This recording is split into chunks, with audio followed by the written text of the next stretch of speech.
Hello বন্ধুরা, সকলকে স্বাগতম জানাই স্টাডি ফর টপ চ্যানেলে।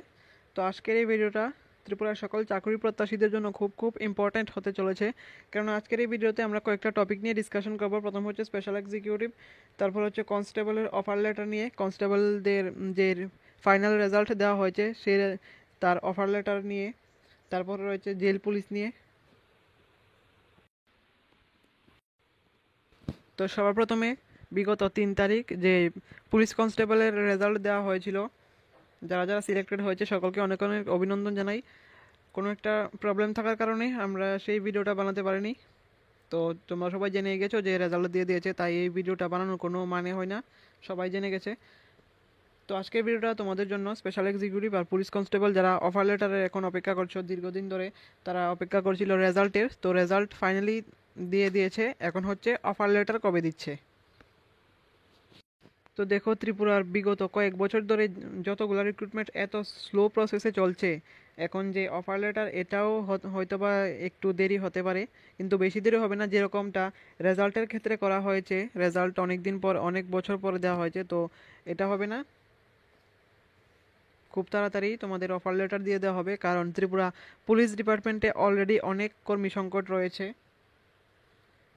এক একজন অফিসারকে 2-3 জনের ডিউটি একলা করতে হচ্ছে, নিজে একা করতে হচ্ছে। কেউ কোনো দিন দিনের বেলাও ডিউটি করতে হয়, আবার সেই দিন রাতের বেলাও সেম ডিউটি করতে হয়, তো তাদের অনেক প্রবলেম হচ্ছে। যদি এই 1000 কনস্টেবলের অফার লেটারটা তাড়াতাড়ি দিয়ে দেয় এবং জয়নিংও তারা করিয়ে ফেলে, ট্রেনিংয়ের পর প্রথমে তো ট্রেনিং হবে, তো ট্রেনিংয়ের পর তারা যদি জয়নিং করে নেয় তো অনেকটা হেল্প হবে তাদের, যারা এখন ওভারটাইম করছেন তাদের জন্য। আর তারপরে আবার নতুন করে 916টা পুলিশ কনস্টেবল ভ্যাকেন্সি আসবে, তারপর আসবে এসআই, এগুলি প্রসেসিং আছে, ফাইল প্রসেসিং আছে। তো দেখো, বিগত যখন আমাদের ত্রিপুরা রাজ্যে বাজেট অধিবেশন পেশ হয়েছিল, তখন আমরা বলেছিলাম যে বাজেট অধিবেশন পেশ হওয়ার পরের দিন আমরা একটা ভিডিওতে তোমাদের বলেছিলাম এপ্রিলের ফার্স্ট উইকের মধ্যে পুলিশ কনস্টেবলের রেজাল্ট দিয়ে দেবে। তো দেখো, সেটাই হয়েছে, 100% এটা মিলেছে, এপ্রিলের ফার্স্ট উইকের মধ্যেই রেজাল্ট দিয়েছে। আর আমরা এটাও বলেছিলাম যে স্পেশাল এক্সিকিউটিভের আগে পুলিশ কনস্টেবলের রেজাল্ট দেওয়া হবে, সেটাও হুবহু মিলেছে, যে পুলিশ কনস্টেবলই আগে দেওয়া হয়েছে, পরে স্পেশাল এক্সিকিউটিভ দেওয়া হবে, পুলিশ কনস্টেবলের আগে দেওয়া হয়েছে স্পেশাল এক্সিকিউটিভের আগে। তো অনেকেই ভিডিওটার মধ্যে কমেন্ট করেছিল যে বাজেট অধিবেশনের সাথে এটার কোনো সম্পর্ক নেই। তো এখন আপনারা দেখতে পাচ্ছেন সম্পর্ক আছে কি না। এতদিন বাজেটের কারণে দেওয়া হচ্ছিল না, তো বাজেট অলরেডি পেশ হয়ে গেছে। ত্রিপুরা পুলিশ ডিপার্টমেন্টের জন্য এবছর অনেক ভালো পরিমাণ অর্থ রাখা হয়েছে, এক বছরের জন্য 2301 কোটি টাকা শুধুমাত্র পুলিশ ডিপার্টমেন্টের জন্য রাখা হয়েছে। তো আপনারা যারা বলছিলেন বাজেটের সঙ্গে এটার কোনো সম্পর্ক নেই, তো রেজাল্ট আপনাদের চোখের সামনেই। বাজেট অধিবেশন পেশ হওয়ার 7 থেকে 10 দিনের মধ্যেই পুলিশ কনস্টেবলের রেজাল্ট দিয়ে দিয়েছে, যেটা অনেক দিন ধরে প্রত্যাশিত ছিল পুলিশ কনস্টেবল এক্সপিরিয়েন্সডের কাছ থেকে। অনেক পরিশ্রম করেছো তোমরা, তোমাদের পরিশ্রমের ফল এখন এসেছে। অনেকবার তোমরা ডেপুটেশন দিয়েছো, বিভিন্ন আন্দোলন হয়েছে, এটার মধ্যে অনেকেই সিলেক্টেড হয়েছে। তো ইউআর এর মধ্যে যে এসসি এসটি ওবিসিও, ওবিসি না, এসসিআর এসটি অনেকে ইউআর এর মধ্যে পেয়ে গেছে, রিকমেন্ডেড আন্ডার ইউআর ভ্যাকেন্সি লেখা আছে। তো ইউআর যে সিলেক্টেড হয়েছে তাদের মধ্যে অনেকেই এসটি এবং এসসি রয়েছে। তোমরা মেরিট লিস্টটা ওপেন করলে দেখতে পারবে ইউআর এর মধ্যেও এসসি এসটি রয়েছে। আবারও সকলকে জানাই অনেক অনেক অভিনন্দন, তোমরা যারা সিলেক্টেড হয়েছো তোমাদেরকে। আর যারা সিলেক্টেড হওনি, কোনো মন মন খারাপ করার কোনো দরকার নেই। আবারও আসছে 916টা পুলিশ কনস্টেবল ভ্যাকেন্সি, তো সেটার জন্য প্রিপারেশন শুরু করে দাও। তো দেখো, এখন হচ্ছে স্পেশাল এক্সিকিউটিভ নিয়ে রেজাল্ট কবে নাগাদ দেওয়া হতে পারে।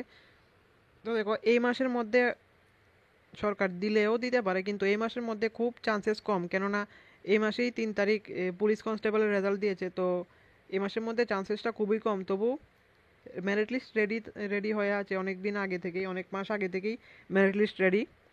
তো চাইলে দিয়ে দিতে পারে, কিন্তু মনে হয় না যে এই মাসের মধ্যে দেবে, দিলেও যদি লাস্ট উইকের দিকে দেয়, কেননা ধীরে ধীরে সকল চাকরির প্রক্রিয়াই প্রসেসই কমপ্লিট হয়ে যাচ্ছে। বাজেট অধিবেশনের আগে তেমন অনেক স্লো ছিল, কিন্তু বাজেট অধিবেশন পেশ হওয়ার পরেই বিভিন্ন যে পেন্ডিং রিক্রুটমেন্টগুলো সেগুলি কমপ্লিট হতে চলেছে। যেমন ইউজিটি টিচার রয়েছে, তারপর পুলিশ কনস্টেবল রয়েছে, এগুলি কমপ্লিট হয়ে গেছে, এখন শুধু অফার লেটার দেওয়ার বাকি। আর তোমরা যারা স্পেশাল এক্সিকিউটিভ রয়েছে তোমরাও চিন্তার কোনো কারণ নেই, এটাও কমপ্লিট করিয়ে নেবে সরকার। দেরি হচ্ছে কারণ 100% ট্রান্সপারেন্ট নীতি মেনেই এটা করা হয়। পুলিশ কনস্টেবলের মধ্যেও ট্রান্সপারেন্টই হয়েছে।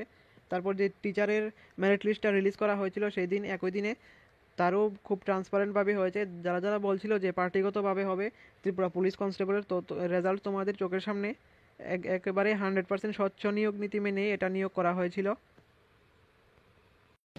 আর তোমরা যারা স্পেশাল এক্সিকিউটিভ রয়েছে তোমরাও এটাও ট্রান্সপারেন্টই হবে। আর এটা নিয়ে চিন্তা করতে হবে না যে হয়তো বা ক্যান্সেল হয়ে যাবে, যেরকমটা হয়েছিল ফায়ার সার্ভিসের, এটা ক্যান্সেল হয়ে গেছে। ড্রাইভার আর যে আরেকটা পোস্ট কি রয়েছে ফায়ারম্যান, এটার প্রসেসটা ক্যান্সেল হয়েছে, তোমাদের আবার এক্সাম দিতে হবে। তো সেটার মতো ক্যান্সেল হবে না, যেহেতু মেরিট লিস্ট রেডি তো ক্যান্সেল হবে না। এটাও খুব তাড়াতাড়ি দিয়ে দেওয়া হবে, কেননা পুলিশ ডিপার্টমেন্টে অনেক কর্মী সংকট রয়েছে। 1000 পুলিশ কনস্টেবল কমপ্লিটেড, এখন রয়েছে 6067টা পোস্টের জন্য স্পেশাল এক্সিকিউটিভ, এটাও কমপ্লিট করিয়ে নেবে সরকার। কেননা রাজ্যকে সঠিকভাবে চালানোর জন্য দরকার কি, পুলিশের আইন শৃঙ্খলার দরকার রয়েছে। রাজ্যকে সঠিক পথে চালানোর জন্য আইন শৃঙ্খলা খুবই দরকার, সেটাও সরকার জানে। তো এটা ক্যান্সেল করবে না, 100% এটা ক্যান্সেল করবে না, রেজাল্টও দিয়ে দেবে। তো এখন একটু সময় দিতেই হবে সরকারকে, কিছু করার নেই। একসাথে এতগুলা প্রসেস কমপ্লিট করা সম্ভব না হলেও অসম্ভব না। তো রেজাল্ট দিয়ে দেবে এই মাসের মধ্যে, যদিও দেয় হয়তো বা লাস্ট উইকের দিকে দিতে পারে, কিন্তু এখনও কনফার্ম না। যেহেতু এই মাসের মধ্যে 2-3টা প্রসেস কমপ্লিট হয়ে গেছে, তো মনে হয় না যে এই মাসের মধ্যে দেবে। তো এটা দেখার বিষয় এখন কবে দেয়। তো দেখো এখন হচ্ছে জেল পুলিশ নিয়ে, জেল পুলিশ কি ক্যান্সেল হবে? অনেকেই বলছে যে ফায়ার সার্ভিসের মতো জেল পুলিশটাও নাকি ক্যান্সেল হবে, কিন্তু এটা এখনও আপডেট নেই যে ক্যান্সেল হবে। তো অনেক দিন আগে, আজ থেকে 1 থেকে 2 মাস আগে আমরা একটা ভিডিওতে বলেছিলাম যে ফায়ার সার্ভিস এটা ক্যান্সেল হওয়ার সম্ভাবনা রয়েছে। তো এটাই হয়েছে, ফায়ার সার্ভিস ক্যান্সেল হয়ে গেছে, আবার এক্সাম দিতে হবে তোমাদেরকে নতুন করে পরে। তো এটার কোনো আপডেট নেই জেল পুলিশের কি ক্যান্সেল হবে কি না, সত্যিই আমাদের কাছে কোনো আপডেট নেই এটার জন্য। তো এটাও দেখার বিষয় এখন কি হয়। হ্যাঁ, তবে এতটুকু সত্য যে যাই হবে সরকার বেকারদের স্বার্থেই সিদ্ধান্ত নেবে। তো ক্যান্সেল হওয়ার সম্ভাবনা খুবই কম এটার মধ্যে, কিন্তু আশঙ্কা রয়েছে ক্যান্সেল হওয়ার। তোমাদেরকে আরেকটা কথা বলবো, তোমরা এই পেন্ডিং যে রিক্রুটমেন্ট রয়েছে যেমন স্পেশাল এক্সিকিউটিভ, তোমরা এইগুলির জন্য বসে না থেকে অন্য কোনো সরকারি চাকরির মধ্যেও অ্যাপ্লাই করতে পারো। কারণ এগুলি যেদিন দেবার দেখ, অন্য ততদিন, যতদিন না দেয় ততদিন অন্য চাকরির জন্য তো প্রিপারেশন করতে পারো। যদি একটার মধ্যে লেগে যাও তো তাহলে অন্যগুলির জন্য প্রিপারেশন নেওয়া সহজ হবে না, তোমাদের নিজ নিজ দায়িত্ব থাকবে। তো যতদিন পর্যন্ত না দেয় ততদিন অন্য চাকরির জন্য প্রিপারেশন নিতে থাকো। যেমন জিআরবিটি 2 আসবে, এসআই আসবে নতুন করে, তারপর নতুন করে 916টা কনস্টেবলের ভ্যাকেন্সি আসবে, সেগুলির জন্য প্রিপারেশন নিতে পারো। তো আজকের ভিডিওটা এতটুকুই। এরকম ইনফরমেটিভ ভিডিও সর্বপ্রথম পাওয়ার জন্য সাবস্ক্রাইব করুন আমাদের চ্যানেলকে।